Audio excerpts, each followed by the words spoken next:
Good evening, everyone. Welcome to episode 154 of Into the Outer Realms. I'm your host. A little bit of ambiance tonight. I got the candles and whatnot lit. The studio's a little darker than usual. I'm very much looking forward to my conversation tonight with Karl Petry.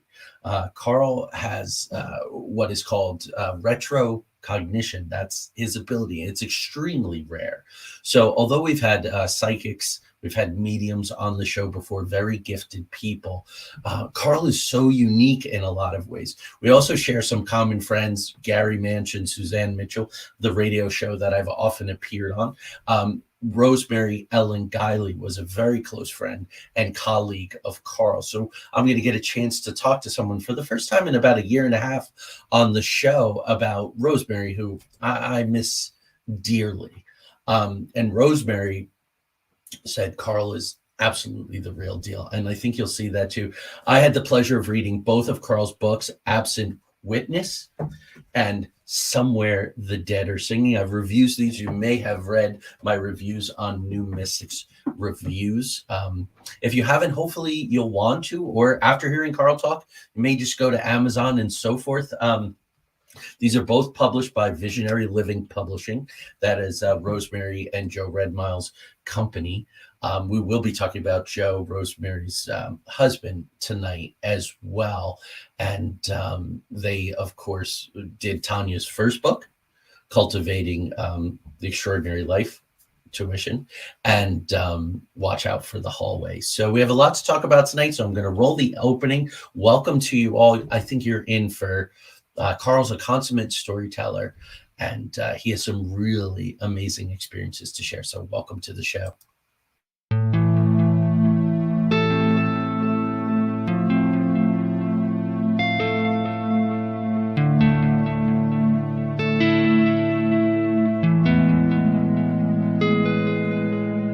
There exists a realm beyond our wildest dreams, a realm beyond reality that the gatekeepers and guardians have always told us consists of nothing but tricks of the eye, weather balloons, swamp gas, sand cranes, fairy tale myths of monsters, crackpot conspiracy theories, and desperate cries for attention. We know this realm exists, and it's just beyond the horizon, the preset path, the well-worn walkways where the cynics want us to stay. Instead, give this a listen. Put on your headphones, adjust your volume, close your eyes, and fasten your mental seatbelts, because the twilight-tinged turnoff from reality's alluring highway is looming just ahead. We're about to leave the plane of the easily explained, the couldn't possibly be's, and the no way I just saw what I saw's, for the spaces and places where everything is possible, and if you stay long enough, even probable. We're about to take a journey into the outer realms.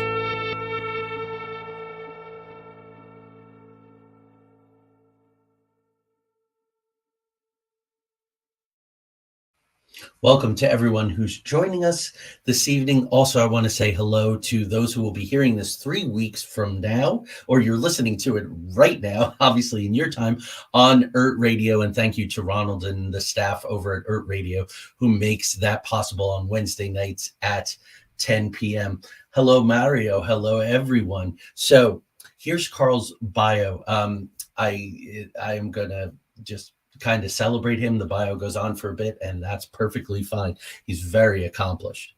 Karl Petry is known for his accurate clairvoyance, ability to tune into the past via retrocognition, and ability to read objects and photographs via psychometry. He participates in paranormal investigations and has worked with other investigators to assess haunted locations and photographic evidence of paranormal phenomena. He sharpened his ability by training provided by Ingo Swann, the New York City psychic who created the foundation for the U.S. government's classified program in remote viewing. I talk about Ingo Swann all the time because his book, Penetration, was truly life-changing for me as an investigator and an experiencer. Karl is an independent film producer operating in the New York metropolitan area. Recently, one case he investigated was so compelling, he produced a film docudrama, The Ghost of Angela Webb, to try to capture and share his personal experience. And we'll have Karl tell us where we can see this. A new reality television series was being filmed, which showcases his psychic ability. However, the series was put on hold after 3 episodes when one of the principal lead actors died of COVID. Karl has written about his experiences in 2 books, Absent Witness and Somewhere the Dead Are Singing. Like I said, both published by Visionary Living. Karl's been a guest speaker at universities, high schools, libraries, conferences, and society meetings, book clubs, and elsewhere. He keeps very busy. He has made numerous appearances on radio, television, and web shows, such as In the Psychic Flow with Carol and Carrie, and of course, Mance and Mitchell, mutual friends of ours. Karl, welcome to the show. Good evening. Good evening. Great to be on.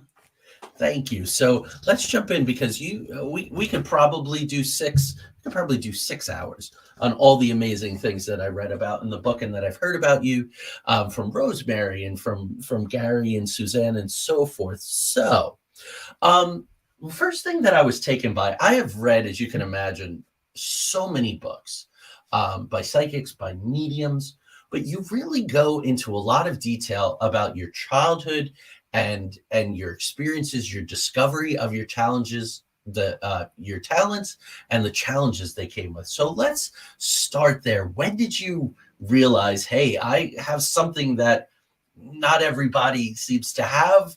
How did it affect school and family life, and how did you learn to work with it? Okay, well, it was a terrible upbringing, as a child, because I could see things that other people couldn't, and I would know things that they didn't know, which led me to be in fights all the time, beaten up, and people would just walk away from me. Not because I didn't know things, it's because I did know things. And even so much as my brother, there were times where I would say, "Did you see that Model A coming down the street with that guy driving with the hat?" And my brother would say, "What are you talking about?" And I would get really angry because he was just playing dumb and he wasn't acknowledging what I was saying. And this would happen every so often, and it was just terrible. It wasn't until I was much later in life when I was walking with my wife and I said to her, "When you walk down the street, when you look at these cars, you ever see them change from modern cars to like the 1940s or the 30s?" She said, "No." "When you look inside the cars, do you see the interiors turn into like mohair?" She goes, "No." "When you look at the buildings, you see the buildings that they look different. Buildings that now have vinyl or aluminum siding don't have it, they're wood." She goes, "No, I don't see it." And I says, "I do." And that started it. Now I had to go out to try to find out what was my problem because I could see these things. So the first thing I did is I made an appointment to see a psychologist. And I went to the psychologist and I said to him, "Look, I go someplace, I see the way things are before. Like your house, I could tell you the way it looked, 50 years ago." And he's just sitting there looking at me and he says, "What kind of insurance do you have?" I said, "I have insurance. Don't worry about that." I says, "But I'd like to know, why am I able to do this?" And he goes, "How'd you get along with your father?" I said, "That's not the issue here. I just want to know how I could see these things and other people can't." And we finally decided, let me just pay this guy off and walk out the door. So to make a long story short, um, I was guided to the Parapsychology Foundation in Manhattan. And I walked in there and it was great because um, when I started talking to them, they didn't think I was crazy. They said, "Would you have a psychometry when I could touch things and I knew who owned them or whatever? And I could see other things that other people can't." And they had names for me. They were telling me what I was experiencing. So that's how I got into working with parapsychologists. I met Dr. McMahon. Eventually, I met Rosemary Guiley, all through the Parapsychology Foundation, all because I was able to do things that other people can't. Right. And that's a theme throughout the book, that you have to meet this person or they have to meet you. Um, Carl, through all of that and through all the people that you've met, have you gotten any kind of clue, any kind of handle or idea of what gives you these, in many ways, unique abilities? My childhood was really bad. Okay, I don't want to really get too much into that, but I didn't have a good childhood, and I was um, beaten up quite a bit by family or whatever. And according to Dr. McMahon, she said you have the formula for becoming a perfect psychic.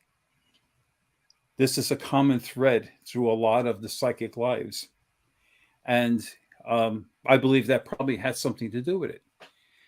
And as I got older, I was able to do things and see things like I mentioned before.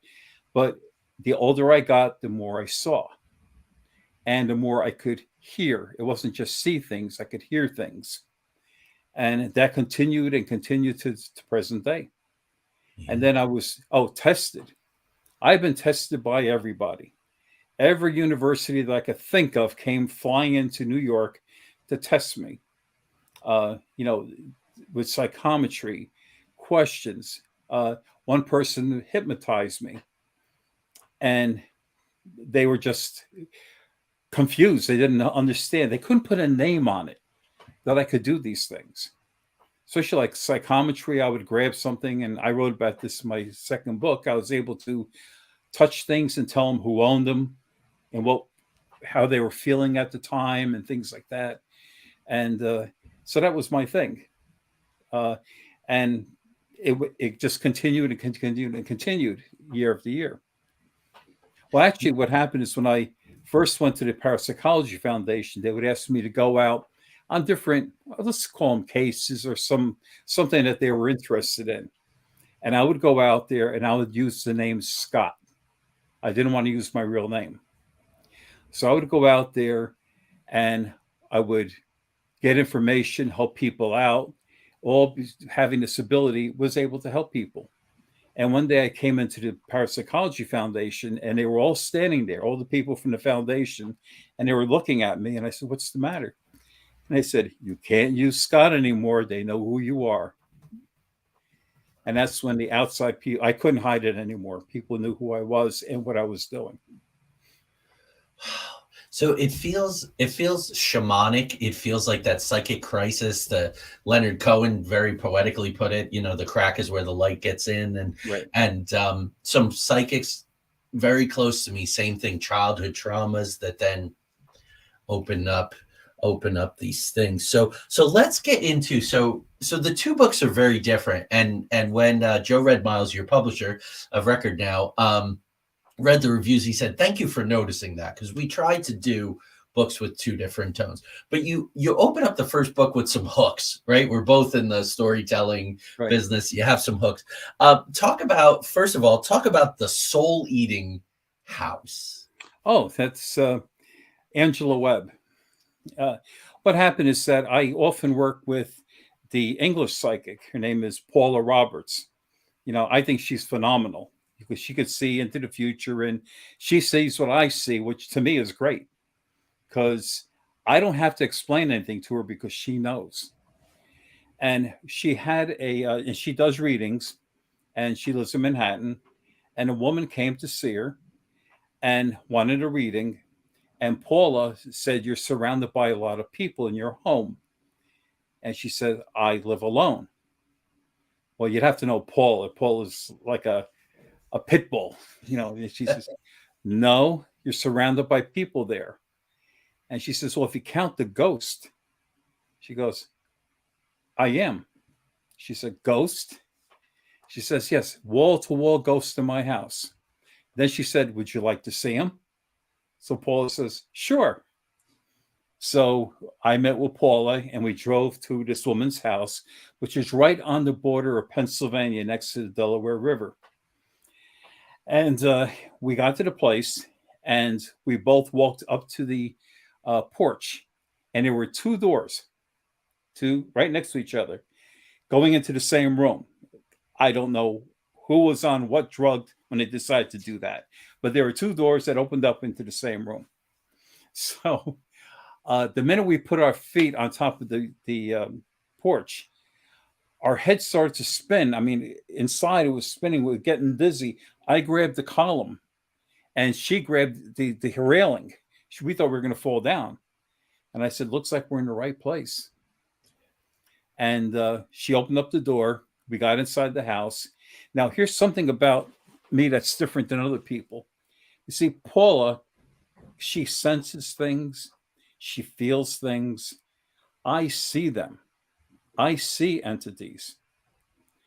And so we went into the room, and as we're talking to Angela Webb, I look, and here comes this female ghost walking into the room. And I look at Paula. She feels her, but can't see her. And I'm looking at her, and this ghost comes around, walks around Angela, walks around me, Paula, and she's staring at us. And then she walks away. So that was my first experience in that house with her. But the house was really haunted, really bad. And so we investigated the house, and then I went up to the second floor, and there she was. She was following me up the stairs. So when I looked out the window, here comes this ghost right next to me, and she's looking at the window just like I am. Now, do you know what 100-year-old glass or so is wavy?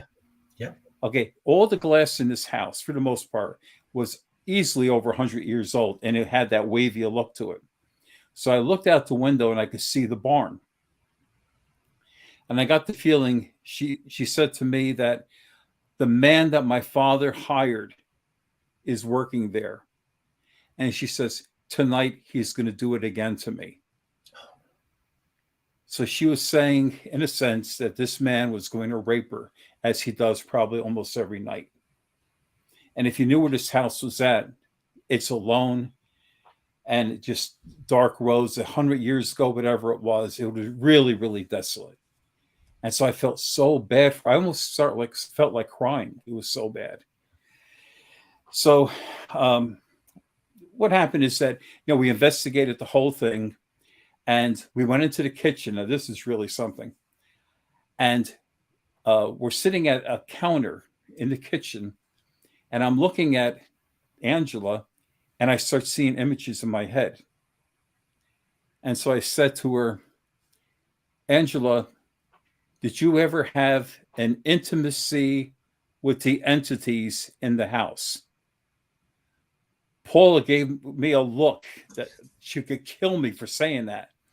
And so Angela turns around and looks at me, and she says, are you asking me if I had sex with the ghost?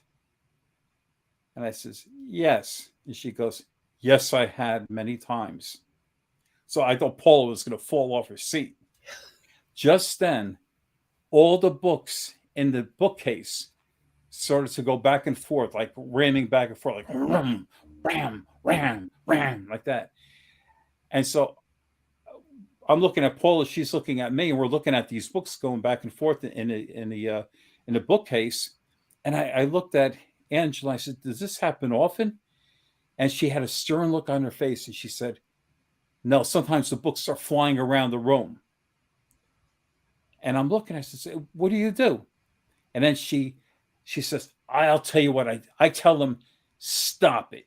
If you don't, I'm going to bring dogs here, and I'm going to bring children. You're not going to know what to do when I bring them in here.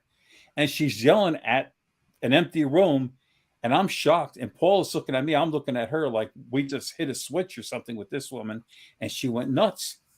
So what happened later was we left. We were really impressed with the situation. And Paula was contacted by the BBC. And the BBC heard about what happened with us, and they wanted to do a TV show in Britain about this house. So we agreed, that we would do it. We just had to contact Angela to see if we could do it at her house. So Angela worked in Manhattan, and she agreed, and we met at Paula's apartment with the woman from the BBC, and we sat there, and she said, "Okay, let's work out a date." And I says, "I will. It's tricky to get to the place. Your trucks with all the equipment can follow me, and I'll take them right to the house. We're making all these plans." So before we're ready to leave, Angela takes her business cards out and she hands it to each one of us. And she said, "If you have any questions, give me a call." So I looked at the card, and she worked for a company called Cantor Fitzgerald, One World Trade Center. Yeah. And the few days before we were ready to leave, the jet went right through her window and killed her. Wow. So, of course, that ended everything. We were hoping that maybe she didn't go to work that day. But no, she did go to work that day. And for days, I actually saw the way she passed away in that office. I had to live with that for days. But the house itself, after she passed away, her ghost was in the house with the rest of them, because I went by and I saw them. Now, we went to a memorial service that was held by her father and mother, and because she was originally from Harrisburg, Pennsylvania. So we went to the memorial service, and we sat at a table, and with the other people there.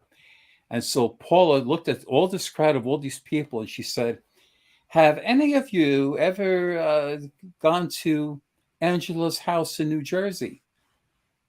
And everybody just looked at us, and they put their faces down, looking down at the table.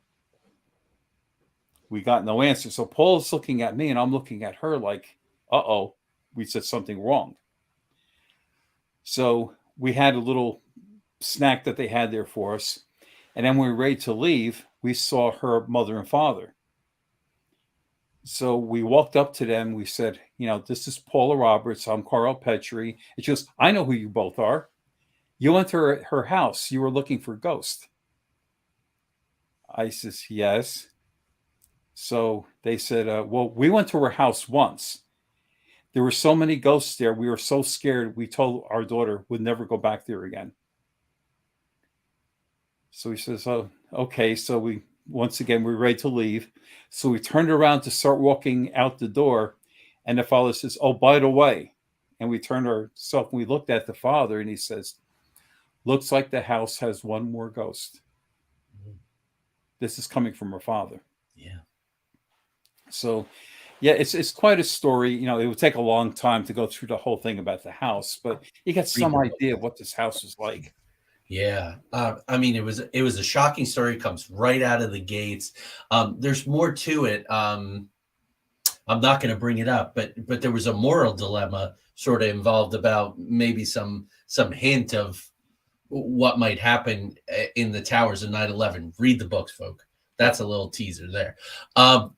What was I going to say? Karl, what was your, so she was, as a living person, she was having sexual congress with the ghost. Is your, so maybe no surprise No, that when she passed on that she wanted to be there. She had friends and family there. Was that your sense that the house was a sinister thing that was trapping all these souls, or that for some reason they stayed, they liked it, and they stayed and they congregated? no, I don't think they liked it. I think it was the house. Okay. If you died when you owned the house, that you would remain in that house. Now, see, the town is a very small town, and the historical society is part of a church that's located, as a matter of fact, on the same street. And as soon as she got the house and she saw all these ghosts appearing, she went down to the church and she asked for information about the house. So very shortly after, the woman came with all this information about the house. And so Angela said, "How did you get all this information so fast about my house?" And the woman that works there said, "Because anybody who buys your house, this one of the first places they go, and they answer the same thing." And I believe that if you die when you're in that house, you will remain there, because there's a boy, I believe it was 1955, that I saw at the house when I was walking into the house. There was a ghost of a young boy there, and he died. He was the one that died in 1955, and he was trapped in that house. And Wow. and with there was workers there that said that they were trying to do work to the house, and when they did, this young boy was shaking their ladder, running around, and they went down the ladder to chase the boy to get him away from their work area. He would just disappear. Wow.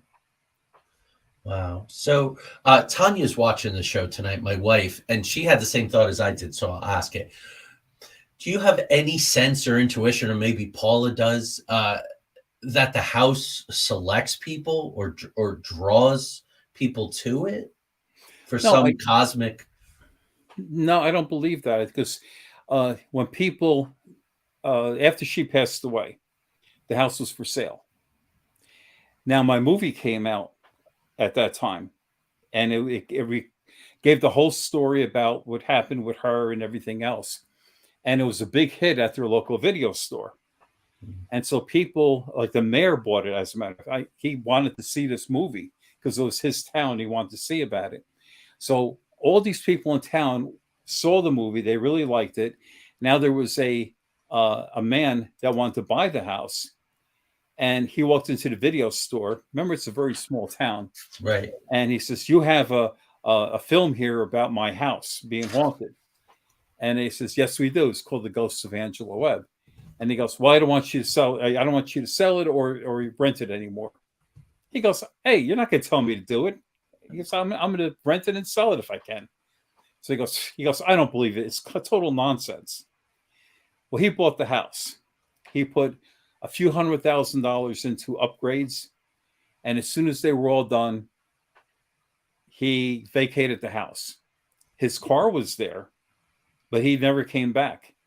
He was so terrified of the house, he went and sold it. Wow. Then the next people bought it. It was a family, and of course, they're Mr. and Mrs. Macho. We don't believe in these ghosts. We don't believe in all that. So they bought the house, and it was, according to the police, I think it was like 3 weeks later, at 2:30 in the morning, the whole family was running down the street in front of the house, and they're running away from the house. They said, we can't stay in that house, and they sold it. So every year or so, the house keeps going up for sale. It's alive. Wow. And is there any? I mean, we're spending so much time on this, but I don't care. It's so interesting. People always ask, because Tanya has crossed over souls, sometimes cleared houses of something that's nesting or is really just, you can't negotiate with Right. it. You can't. Has there ever been any talk about exercising, clearing, cleaning the house of all these ghosts? There should be, but I'm persona non grata because I made the movie and I spoke about it. So they don't want me around.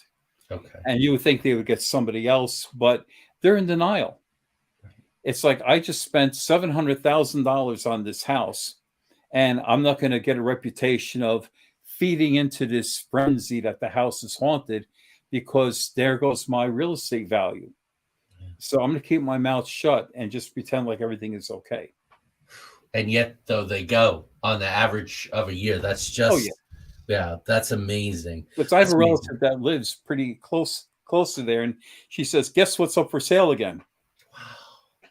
And it's happened so often that she stopped calling me, because it's always going to be up for sale. Goodness gracious. Wow. Wow. So that came right out of the gates, and I'm like, oh wow, this is a big, like, almost reality television show kind of thing. You did the documentary and all, but very wisely, you put right next to it this story, The Lost Love of Daisy, which is more the kind of thing that Tanya and I would prefer to get involved with it all. So just as a contrast to show the wide range of work that you do in your approaches, tell the audience the story of Daisy. Well, there was the local newspaper out of Jersey City. They wanted to interview me, so they did. And a young woman came by, and the reporter, and so she was saying, "I got to ask you these questions." And See, when a reporter asks questions like that, I know what they're going to say. Like when I say I see different things, they're going to say, "What do you see about me?" They always say that, every reporter. So I gave my story about things. And then, of course, she ended with, "What can you tell me about me?" I says, "Okay." I said, "When you go home," I says, "you walk through some big glass doors. It's wood and big glass." And I says, "You walk in and there's octagon tiles on the floor and there's a big crack that's in the middle of the floor." I says, "You walk up about 20 feet and you make a left-hand turn and you go through another big door that has a transom on the top." So I would imagine that this house is built probably 1920s or before. And I said, I could look out the door and it looks like a lot of cars are on the street. I would guesstimate that you probably live in Jersey City. So she went, "Oh my God." She goes, "You just described my parents' house that I live in. I lived in there since I was born. There are two glass doors in the front, and it has octagon white tiles on the floor that have a crack right in the middle of it. And they're the first apartment to the left." So she wrote this story about me in the Jersey Journal, is the name of it. And she wrote about what happened in my talk and everything about me. And my number was on there so people could contact me. So if I had a few people contact me, and this one woman, she said, "I have problems in my house where my doorknobs are turning and I see things and all that." So I says, "Okay." I says, "I'll investigate it." So it was in town. It's the same town that I live in. So I drove up there and I met with her and we went into the house. And she says, "I see all this like upstairs in my bedroom. I see shadows and all this." I said, "Oh, okay." So I says, "Okay, why don't you take me upstairs and I'll take a look?" She goes, "Oh, no, no, no, no, no. Let my daughter take you up." She goes, "You take him upstairs." She goes, I don't want to go up there with him." So the daughter goes up there. We walk up the stairs. I take about 3 or 4 steps in and I turn my head to the right and I look. And here is a ghost or specter, spirit, whatever you want to call it. And she has like a page boy haircut, wire rim glasses. There's a bird cage there, and she looks like she's crocheting something. And so I look at her, and as she turns her head to me and she says, "My name is Daisy. I'm in love with a man in New York State, but I'm stuck here in Kearney." And then she started telling me other things. And I'm looking into this room. Now, the girl that took me up there is staring at me, looking into an empty room. So when the woman finally finished, she turned her head straight, and then she just dissolved. I said, "We could go downstairs now." She said, "Well, you didn't see anything." I said, "No, I saw a lot." "All right, let's go downstairs." So the mother was downstairs leaning against the stove, and I said to her, "Oh, you have a ghost." She goes, "Really? What's his name?" I said, "It's not a him." I said, "It's a woman." See, she thought it was her father who died, who was haunting the house. I said, "No, it's not a him. It's a female. And her name is Daisy." She goes, "Daisy?" And she looks at the daughter. "You told him?" She goes, "Told him what?" She goes, "About the letters." She goes, "What letters?" She goes, "Oh, that's right. You don't know." So she ran out of the room, came back with a stack of letters with a yellow ribbon around them. And it was addressed to Daisy Whittle. And the years were like 1923, 1924, and they were love letters. It was from a man from Ballston Spa, New York, near Saratoga, New York. And at the time, or even now, it's sort of like in the boondocks. It's not like New York City. And when you read the letters, everything she told me up in that bedroom was in the letters. And so now it looked like Daisy could communicate with somebody. So now her presence was even stronger. And so I tried to get as much information or try to let her know that we care about her. And we started to do an investigation about her life. And we uncovered a lot of things about her, which I don't want to take too much time with that. But what happened is that she um, she had a horrible life. She and her sister had a father who was very domineering. He was from England, and he thought women's place was just to work for the men.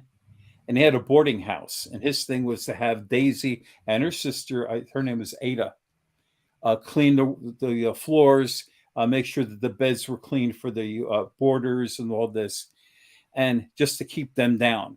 And he didn't want her to get married because that was his workforce. So this is what was going on. And eventually, in 1928, Daisy got sick and she died. So just prior to that, we had a birthday party. I says, let's have a birthday party for Daisy, because she probably never had one when she was alive. So we had a party, and the woman who owns the house, she invited some people over, and they said, well, whose birthday is it? They go, Daisy. Who's Daisy? Oh, she lives in the house. She's a ghost. She died in 1928. So, of course, they thought we were all nuts. But as I was downstairs, something told me, go upstairs to the bedroom. Go upstairs. Now, I had a friend, his wife was with me, and I asked her, you come with me. I'm going upstairs. I don't know what I'm going to see up there. Let's go. So it's a very small bedroom. I sat on the edge of the bed. She stood next to the door, and all of a sudden, the room got extremely cold. And I could see Daisy walking in through the door, and she's standing there, and she said, the bells are so beautiful. I love the bells. I love the bells. And then she walked past my friend, walked past me, and she sort of like walked upward right through the wall. I said, she crossed over. Mm-hmm. She was gone. So we went downstairs and we said what happened up in the bedroom. The woman who owns the house was totally upset because she wasn't involved in it. I said, but I don't think she wanted you there. She wanted me there. So we're trying to figure out, she was talking about the bells. What's with the bells? So I was doing some investigations with it. And down the street from where Daisy lived was a orphanage for boys, a boys' orphanage. And what the church did at that orphanage, they would train the boys at Christmas time to play songs on the bells. And then I said, when did Daisy die? And I believe she said, December 26th. They played the bells a week prior to Christmas up until January 6th. All Saints Day, I think it's called, or something, or Three Kings Day. And that's when they stopped. So when Daisy was laying in her bed dying, she would hear the music of the bells coming down from down the street. So he would say, well, that's the end of the Daisy story, but not quite.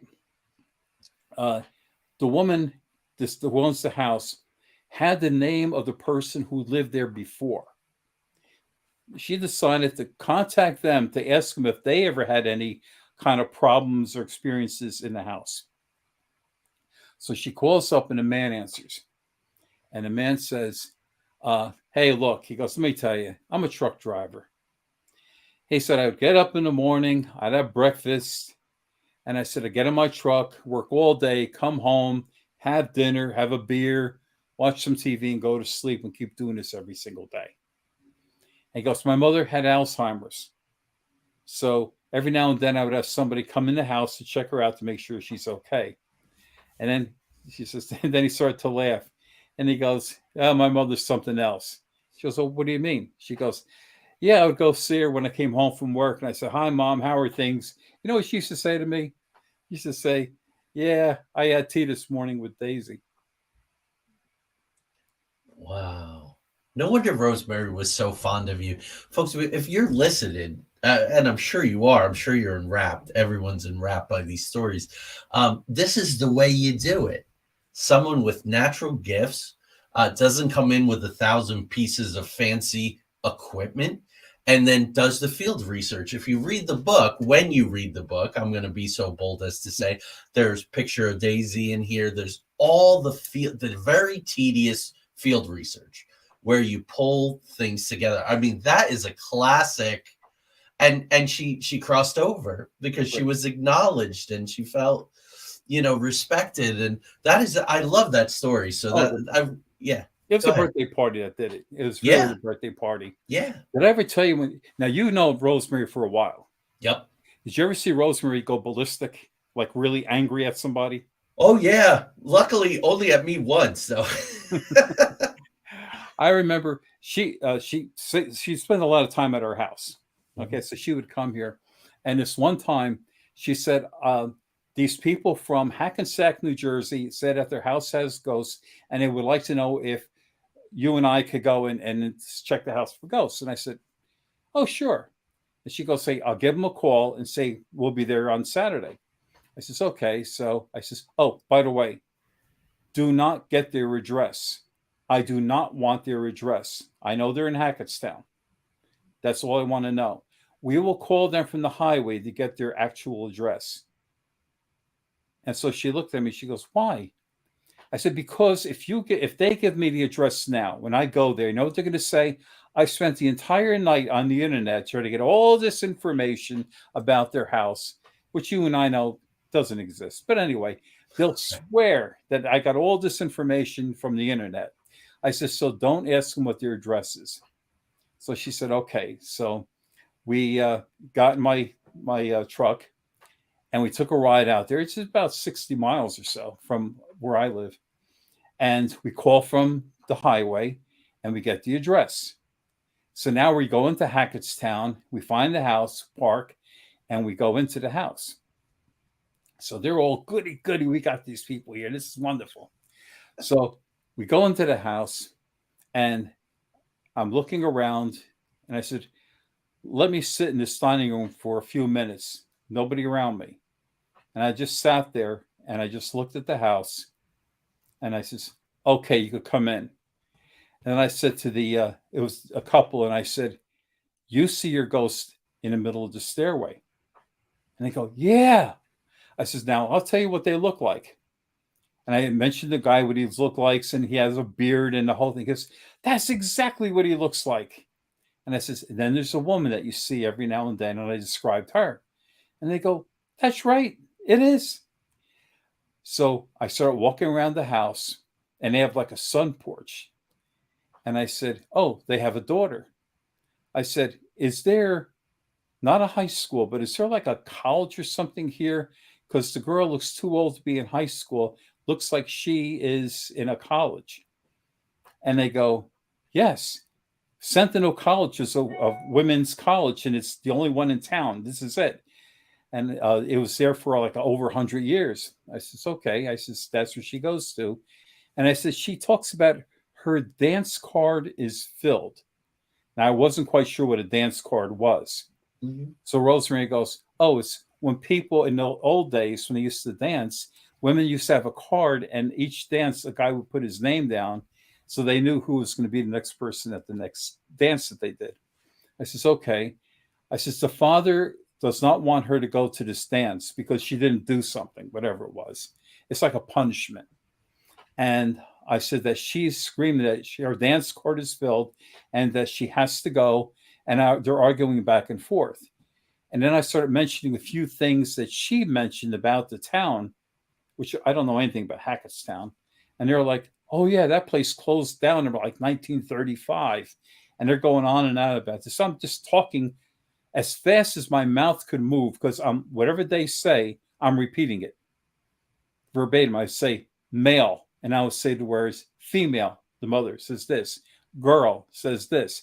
And Rosemary's right next to me and she's getting all this down. You know, like I'm reliving everything and I'm telling them exactly what's going on there. So with all this going on, I said, okay, you do not have ghosts. you have imprints. Because as soon as I finished, it started all over again. Mm. And as soon as I finished it the second time, it started all over again. That's an imprint. That's not a ghost. And I said, I looked up to the stairs and the same entities or same visions are still there on the stairs. I said, so you have imprints. Some people may call it ghosts, but it's not. They're imprints. And so all the information I gave, they said they confirmed everything. And they says, everything you said was true.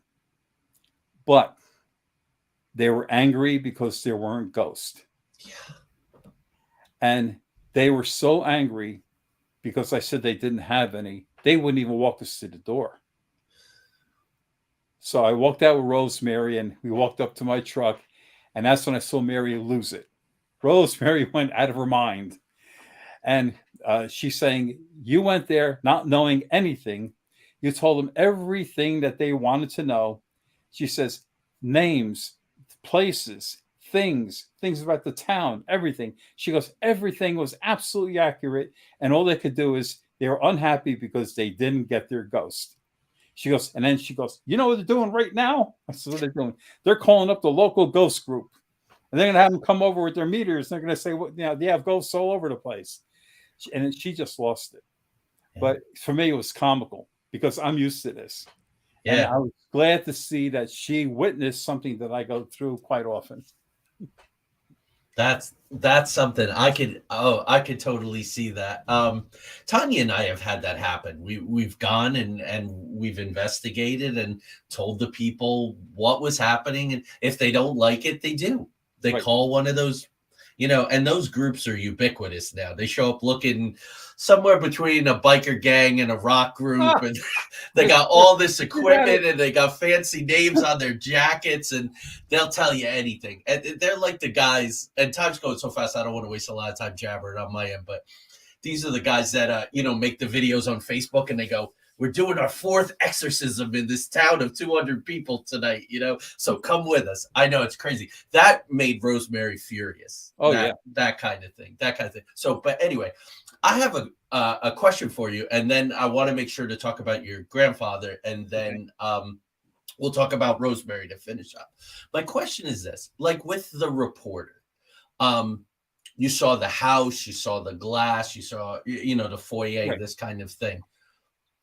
Karl, can you control how much you see, how deep you can go into the house, or do you get just enough to be able to do your job, quote unquote, or to do your work? How does that work?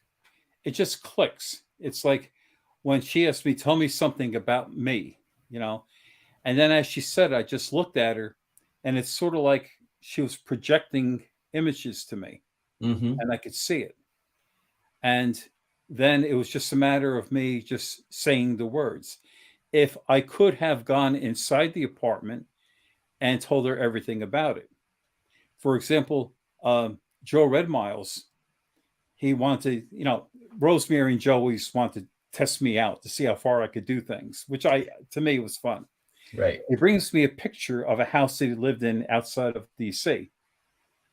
And so I looked at the picture and I was able to go through the picture into the house, walk around the house, tell him everything, including, I says, the cabinets in the kitchen are made out of metal. And I says, when your mother opened them and closed them, there was a clank. I remember the sound of a metal cabinet. And Joe forgot all about that. And he goes, that's right, there is. Then I went up to the second floor where the bedrooms were, and I said, your brother has pennants from a baseball team, and it's on the wall. And he says, I forgot about those. You're right. So I could actually walk through a room or through houses and see things like that. How I'm able to do that, I really don't know. But then I went into his yard, and I saw the way the driveway looked and everything else. So Joe said, I said, oh, there's a fence that was hand built around there. So Joe said to me, okay, you see the fence. What's the fence made out of? I said, it's made out of plumbing pipes and chicken wire. And he goes, that's what it was made out of. Yeah. So, yeah, that's being able to do that. Right. Let's talk about the retrocognition in the sense that you have this. Well, you tell us because it was amazing. Like you can't control it, so you're in a restaurant, things that I don't want to. But please, then the encounter with your grandfather and having the drinks was just amazing. So, Oh yeah, uh, I never met my grandfather. He died in 1945, and I'm not that old, so I never met him. And he spoke broken English, and all of a sudden I found a kinship to him. He would come to visit me. I saw pictures of him, and I would see him, and then he would be talking to me. And then I recall him saying to me, like, uh, meet my friends. And he took me to a house in Plymouth, Pennsylvania. And I went downstairs. It was like a kitchen type of thing. It was a couple stairs. We went down, and here are these coal miners around me. And they're telling me everything about how they mine coal. And they brought a bottle out of whiskey, and they're pouring glasses of whiskey. And so I'm sipping on one, and they're already on their third or fourth. And they're going into details about what it's like to be a coal miner in Pennsylvania. And they're going on and on and on about it. I felt like I was here for hours. And although it's my grandfather, and I'm here, I don't know what year it is, 1930s or whatever, it's like I'm tired and I want to go. And I don't want to be a bad guest. But I put a smile on my face and I says, I really have to go. And I left, but I knew everything about coal mining, how they did it and everything else. And then with the whiskey and everything. When I woke up in the morning, it almost felt like I had a hangover. And this happened a number of times where I would meet him and he would talk to me. It seemed like I was the only person after death that he could actually converse with. A family member from the future who could recognize him. And that's where my connection is with my grandfather, a man I never met. That's amazing. So Karl, you're a filmmaker. I had this very odd experience in 2009. The Tanya and I did a Parallel Dimension, 2.5 hours of missing time. That's how we met Rosemary back in 2009. She got wind of this, found it was interesting, and then 13 years later, we said goodbye to her. But so with your grandfather, you were asleep? Or you were, Yeah. this was 1 year. Okay. But you're not always asleep when you go into these retro cogs. No. So is it like being on a film set? I mean, are you fully immersed in the experience? You're very good because that's exactly the way it is. And I've used that terminology before. Yeah. It's almost like I am part of a movie or a television show and I get to see this stuff. Yeah. And I could be wide awake and this could be happening to me. And I could go to different places and I know what years things are because I know cars. I'm a big collector of cars and I love automobiles and stuff. So when I go places and I see, let's say, a 1940 Ford or something, I have some idea of what year we're talking about. Right. I recall Dr. McMahon, parapsychologist. She and her husband had a friend who had the biggest mansion in town. They're very, very wealthy. And so I went to the house and I told them, because they were going to restore it. And I would go through the house and tell them that they had drapes here. They had big vases full of flowers and all that. And they said, we found all that in the basement, but we didn't know where it went. And I would go through the house and tell them where it was. Then I would go and say, oh, by the way, this wall wasn't here. They put this wall up sometime after that. And so they would say, okay, well, we're going to knock it down the way it was. And I would do that, throughout the house. And then I said that, I said, what's very sad is that the father is reading a newspaper. And I pointed to in the living room on a chair in that corner. And the boy wants the father to come and play ball with him, big ball. And I says, he won't do it. And so the guy who owns the house said, does the boy live at the house? I said, oh, he does. And I says, oh, by the way, it's somewhere around 1940. He says, well, how do you know that? I said, because the boy's playing with the ball on the lawn, and it went down the lawn, and it's right next to a 1940 Ford hubcap. So somewhere around 1940.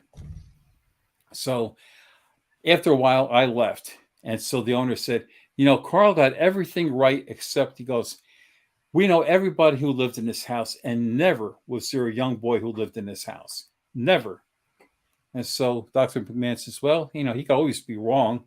He goes, well, he's wrong about that. Dr. McMahon's husband was doing some work in a closet, and they had the diffuse panel inside. And so you hear a voice from the closet, and he goes, oh, Dan. And he goes, what? He goes, why don't you come over here? So he walks into the closet, and he opens up the door where it has the legend of where every fuse is. And like number 8, boys' room. Oh, I love it. He goes, now what do you have to say? He goes, he scares the hell out of me. Oh, yeah. You get that, right? All the time. Some family members, because there was one where you went to a funeral, and the man who's passed, and this is so New Jersey, New York, but the man who passed is like passing commentary. Oh, on this one owed me money and stiffed me, and this, and also you find out stuff about your family, and you say, oh, sure. Look, watch out for this one or this in-law or so. I was really struck by your honesty about going, look, this isn't easy. This can be a burden. It's tiring. It can be frightening when you go retrocog and wonder, oh, geez, am I going to get back if I'm ever going to see my wife again? And I really appreciated that. And folks, when you read these books, I hope that you will appreciate that too. I love your honesty, Paula's, Rosemary. It seems the more honest you can be, the stronger your personality is, in a positive way, not being a forceful. I mean, Rosemary was a sweetheart until, she wasn't. So I really appreciate that. So let's talk about Rosemary a little. I want to make sure, I don't want to give short shrift to the book Somewhere the Dead Are Singing. When I looked at this, I got so excited because I had an experience in Point Pleasant. It was 2010. No, I'm sorry. It was after Rosemary passed. So it was just a couple years ago. It's the last time I went. And we're down in the TNT area by the igloos and all. I know you've been to Point Pleasant. Right. My PSB 11, which Rosemary, when we got into this work, said, that's the box you have to use. So that's the box we always use and recommend to everybody. And it easily switches on. The voice activated recorder goes on, and we hear it almost sounded when I went back to the hotel room and played the digital recording. It was like multi-layered voices, very ethereal, almost angelic. But here's Rosemary in the middle of it all, and it says, we're here with you, like that. So there were about 12 of us, and probably 6 of us were close with Rosemary. She called us the Mothman Irregulars. We had known each other for a decade. We're in the Waffle House there near Point Pleasant. Right. Or Gallipolis, I guess. And I take people one by one. I have a picture that I sent Joe 2 weeks ago. I say, here, just listen to this. I'm not going to tell you anything. What he said, that's Rosemary. She's singing with these, I don't know, with these voices. Well, doing the reviews and all, Joe says to me, he goes, sing it for me. Make a recording and sing it for me. Because Rosemary had these songs that she hummed, these 2 tunes. And Joe's very musically accomplished. Right? He can. And he says, look, Joey, this is the exact chord structure of this is Rosemary. This was Rosemary. So I love that. I just want to ask you, where did the inspiration, the title, come for you?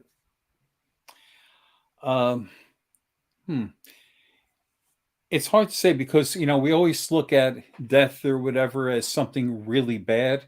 Yeah. A lot of people like, this is it. This is terrible. And my thing is that, no, it's not all bad.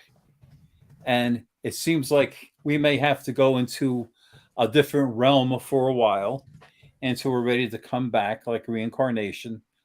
And while we're there, I don't think we're just sitting around praying or moaning over life. I think we're going to have a good time, and I think we're going to all get together and we're going to be singing. And so that's why I put somewhere the dead are singing, and sometimes I could hear them. That's that's that's what I mean. It was almost like right published by Rosemary and Joe, or Joe after the passing, but of course Rosemary co-founded Visionary Living. I love that. I think of I read Neil Donald Walsh, Life Everlasting. One of the Conversations with God after a very close mentor of mine, my Aunt Annette, passed away, and he says, or God tells him, however you want to do it, you create your afterlife. You create your afterlife, because Rosemary communicated with Tanya in automatic writing probably about 2 weeks after she passed. She says, "I'm here with John Keel. Bigfoot exists. He's not flesh and blood. It was and there was such joy, and she did the work so well here. And there's so many of us who are trying to emulate her, and you Right. go, right, what would Rosemary do? What would Rosemary expect? How would you handle this? And here she is doing the work in the afterlife, and still passing the information back. So, what is your? I'll ask you this as we're winding down. What is your favorite memory of Rosemary?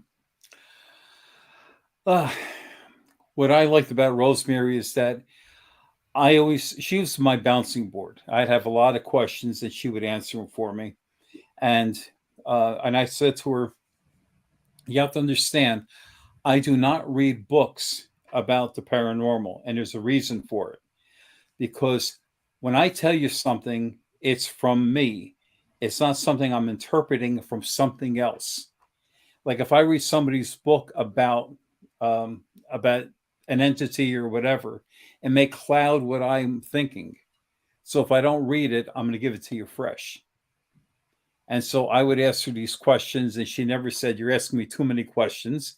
She would and she would tell me things, like this is what you have or what it's like, and this or that. And then I would tell her things like, I remember telling her that I could look at a photograph. I says I could go into the photograph, turn around, and I could tell you who's taking the picture. And I proved that. And I did that with the parapsychologist from the foundation, Parapsychology Foundation.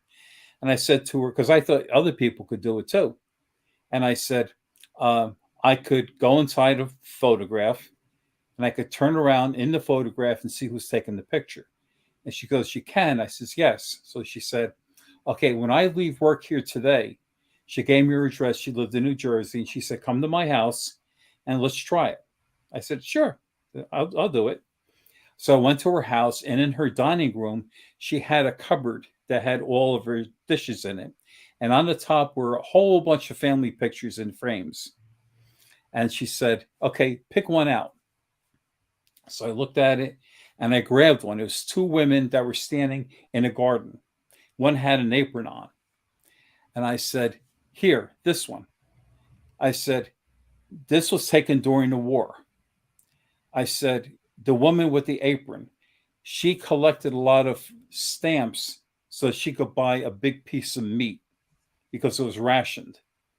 And I said, "The guy who's taking the picture is wearing a blue suit, white shirt and tie, a blue tie." And I said, "He's having a problem with the camera. He's sort of like bent like this, trying to take the picture." And I said that it's taking a long time. And a woman with the uh, with the bib on, whatever, she said that he's taking so long, I'm afraid that the beat is going to burn. So she told him to hurry up. So he took the picture, and that was the picture that was there. So she says, "Okay, thank you." And I left. Now, the two women that were in the picture, the one with the bib on, or the protective cloth, whatever, she's still around. That's her aunt, her mother's sister. The other woman was her mother who passed away. So she called up the woman, and her aunt, and she said, "Do you remember the picture you took?" She says that you were in the garden and you were in Newark at the time. And she says, "Oh, yes, I'll never forget that." She goes, "Well, tell me about it." She goes, "It was taken during the war. It was a Sunday."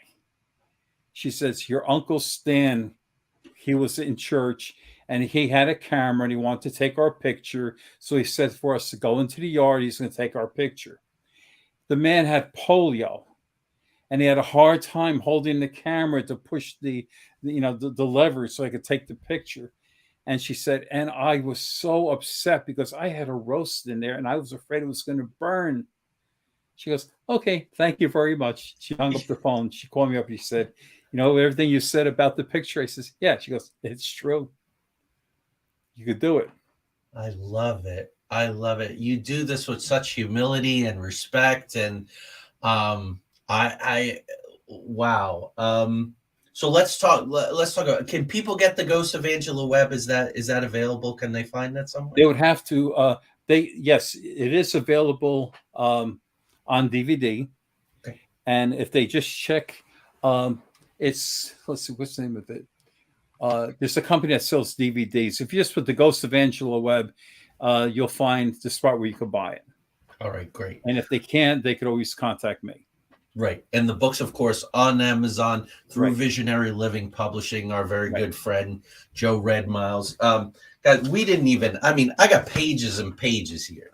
And I go with my instincts, and my instincts were fewer stories, more depth, so folks could get an appreciation. But you've been to Gettysburg, to Hell's Gate, to Stonehenge with Dean and James. Gene and oh my gosh.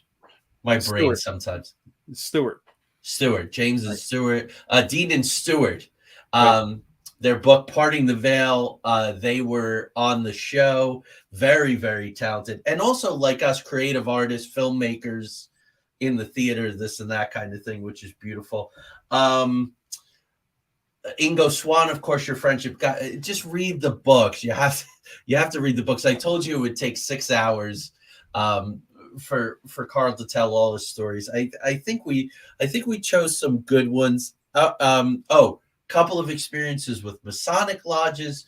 Just go out and get the books already, folks.